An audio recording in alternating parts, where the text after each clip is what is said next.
What's up, everybody? Appliance Guy Picker here.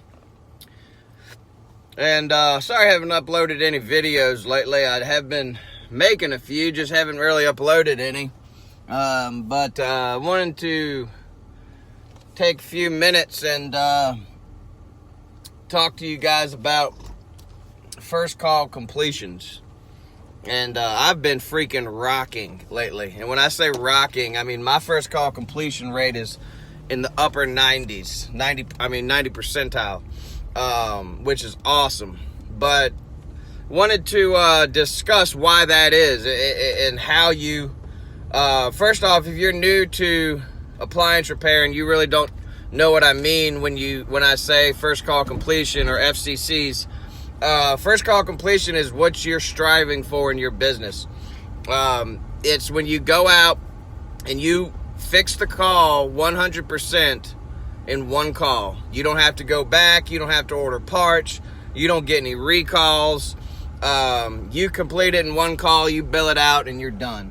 And that's the goal. That's what you're in business to be doing, is first call completions. Now, I don't complete every call I go out on, but here lately, my first call completions have been much higher than they used to be.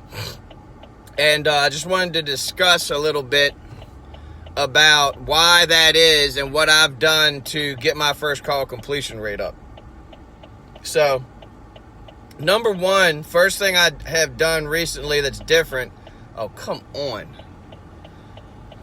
Number one, first thing I've done recently that is different is I've been working on my inventory.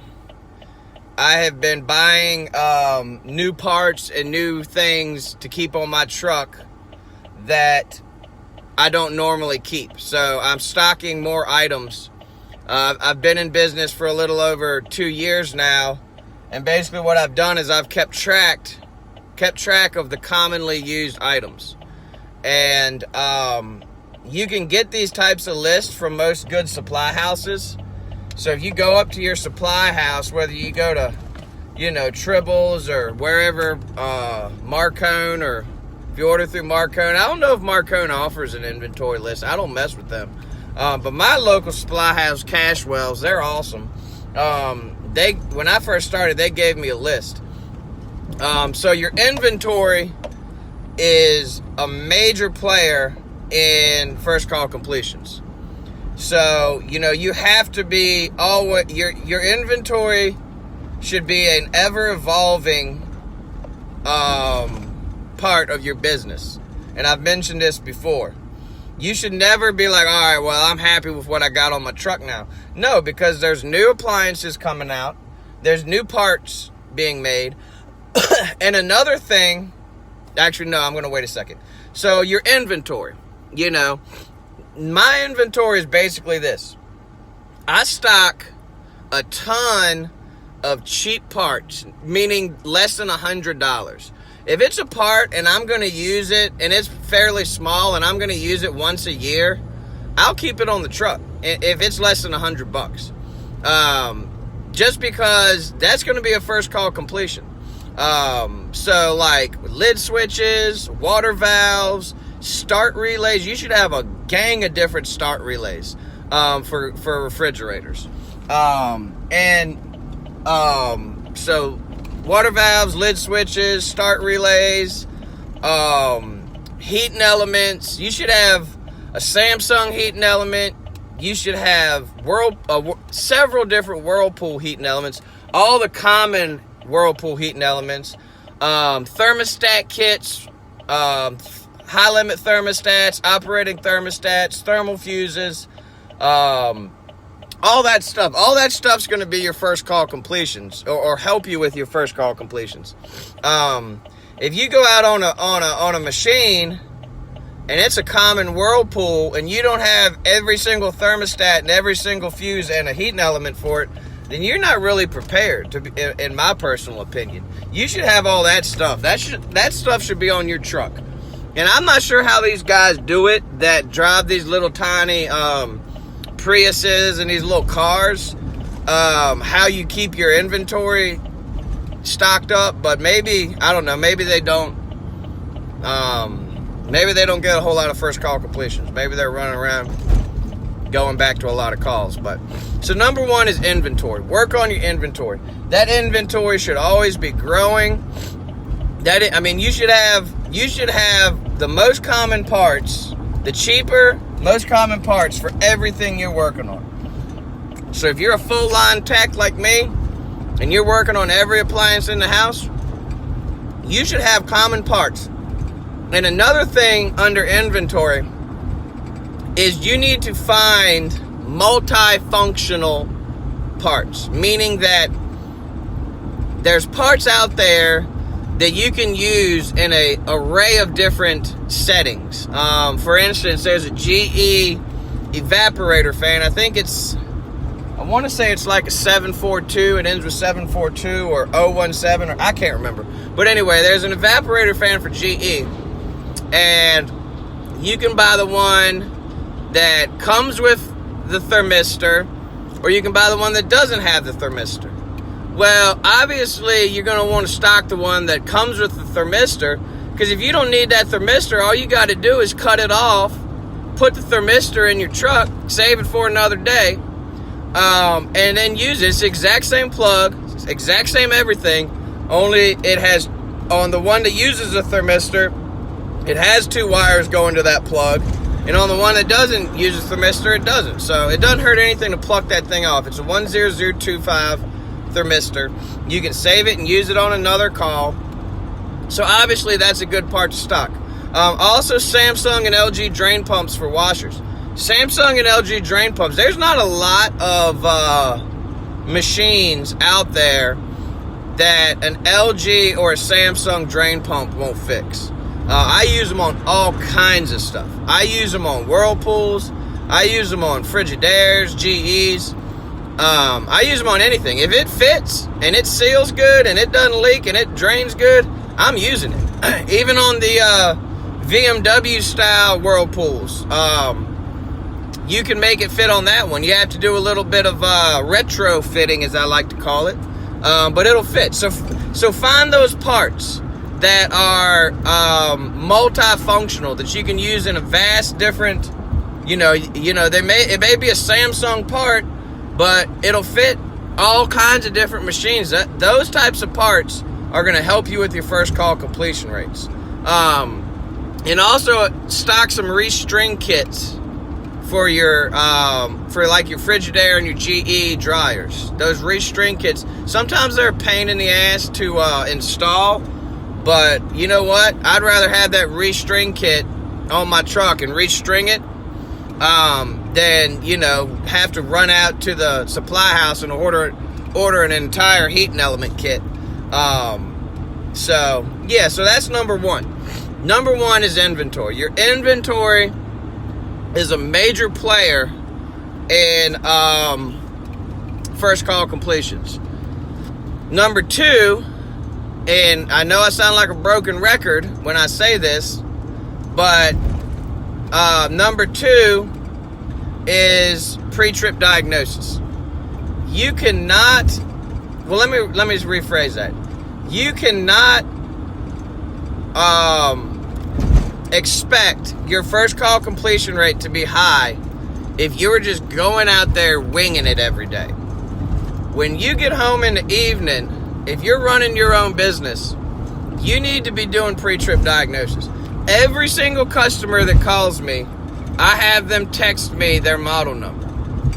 And if they can't find it, then hey, that's their problem. And I'll give them any help I can, to try to give them some tips to find their model number. But you need that model number. Now, if it's an 80-year-old woman and she's, whatever, then yeah, you don't need to bother. If she has no way of getting to it or whatever, then yeah, you just need to go out there and hope for the best. But do that pre-trip diagnosis. Get your model number. Go on whatever you use to get your tech sheets, Appliantology or Service Matters or whatever you use. what's the other one? I don't know. There's a bunch of them. I use Appliantology. I've been very pleased with Appliantology. But use whatever you're going to use to get your tech sheet. Have that tech sheet ready. If they give you an error code that has been given you, tell them to send you a picture of that. I always like a picture of it. I don't want them to tell me what it was. Oh, well, I think it was a E3 or ET or E. No, I want you to take a pic. All right, make it do it again. Take a picture of it and send it to me because I want to see it. I want to see a picture. That way I can match it up in the text sheet. Because you don't know how many times a customer has told me, oh, it's this error code. And then you go out there, it's a completely different error code, and all your pre-trip diagnosis was just wasted time. So if you can get them to send you a picture of the model number and a picture of the error codes that it's given, that's going to help you. And then do a little pre-trip diagnosis. Go on, if you don't know how to do pre-trip diagnosis, go on the internet and search videos on pre-trip diagnosis, because I'm not going to do this video, but it's just basically getting a game plan together in your head. You know, you're going in there, you're ready, and you have a battle plan. And then lastly, and this is mostly for the new guys, schedule your day. So this is number 3. Schedule your day in such a manner when you get started that you would have time to go and grab the part. As far as I'm concerned, if I have to run 15 minutes and grab the part and come back, it's still a first call completion. I mean, it's still the first call. I'm not doing a second call. Because see, me, I don't charge extra to come back. If I have to order a part, they're paying the same price as if my customers pay the same price as if I fixed it the first time I came out. So if you got to run over to the supply house real quick and grab a part and come back, make your day such that you can do that, especially when you first start off.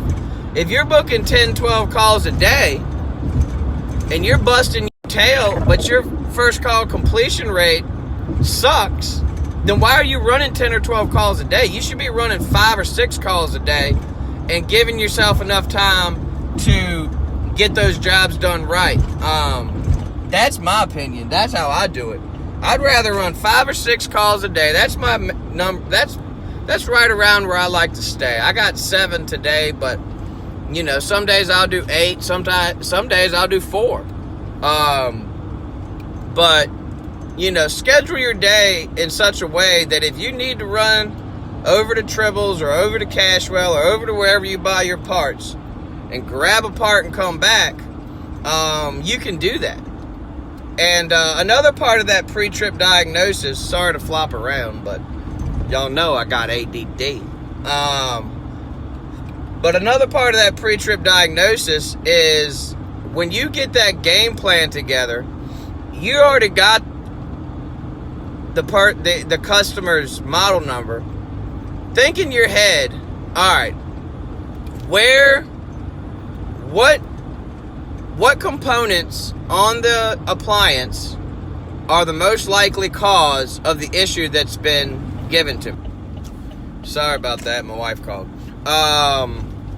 But yeah, so if you are doing your pre-trip diagnosis and you see, all right, well, this washer isn't draining for whatever reason, you know, you want to make sure that you have a lid switch. Lid switch is a major part of the draining operation on most washers. If that's a top loader and that thing's not locking properly or not shutting and activating that lid switch,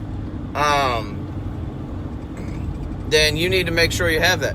I stock every single lid switch, I believe, for the top loading Whirlpool washers.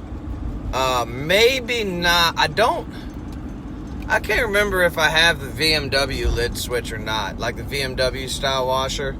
That piece of junk with the little strip of lights underneath the timer knob. That washer is a complete piece of junk. I can't stand that washer. And it's so finicky and it gives such weird, different different symptoms. I can't stand that washer.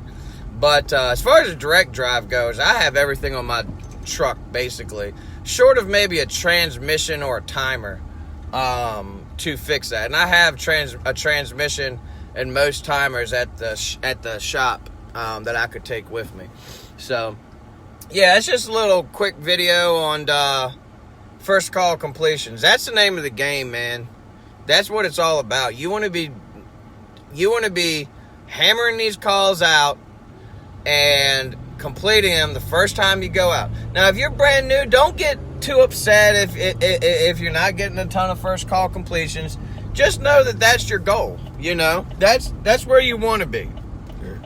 So, if you go out and you don't have said part for this repair, and you say, "Oh, this thing's only $25 my cost." Think to yourself, is it worth $25 for you to invest in that part, to put it on your truck, so that you can know next time? If a part is $25 or $30, that's a no-brainer. And it's a small part you can keep on your van easily.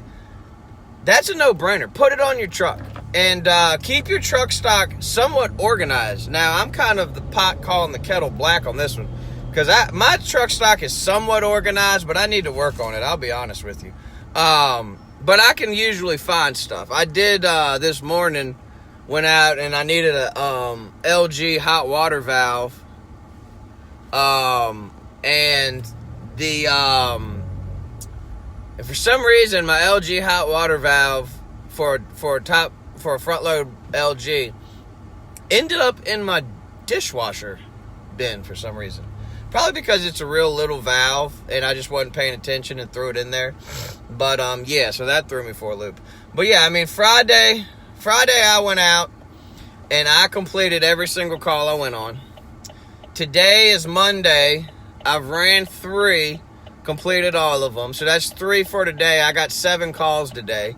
And I hope to complete at least 3 or 4 more. Hopefully at least a couple more. But that's what it's all about, folks. Hope y'all have a great day. Keep on keeping on. Thanks for all the comments and likes and subscriptions to my channel. I never thought that people would actually watch me and listen to me and think that what I'm saying is good. But hey, that's awesome. So thank you. Like, comment, subscribe, and I'll check you later. God bless.